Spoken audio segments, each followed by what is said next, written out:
We want to get closer and closer to that state where I think we kind of, okay, so a couple things. I think in a year from now, I mean, one thing that we'd love to get really, really close to is actually that kind of like simplicity. And this might be a significantly higher order of abstraction. I don't know what the form factor will look like or whatever, but the kind of parameters we will care for from users will be that outcome. And of course, it has to be verifiable. There are some parameters that have to be restrictive, and the budget. And I think like we'd want to experiment with directions where Claude actually gets so good at understanding itself.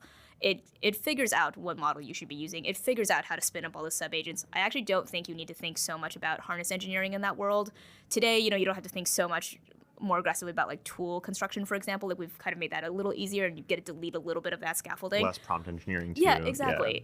And I think if you just keep going up that stack, like today, a lot of the innovation is happening at this kind of like really high level, almost like harness architecture like level, which is really fun. But I think a lot of that honestly also kind of goes away, where you almost like don't have to think so much about like model selection. You don't have to think so much about what kind of architectures are there, because we probably would have like gone through enough iterations with Claude, where Claude is actually able to understand itself enough that it can almost like write itself on the fly to figure out what is necessary in that kind of like 2-parameter world of like outcome and budget. I don't know that we'll get there like in a year, but I feel like we might be able to do like the outcome part of that with like maybe, some error bars on the budget side.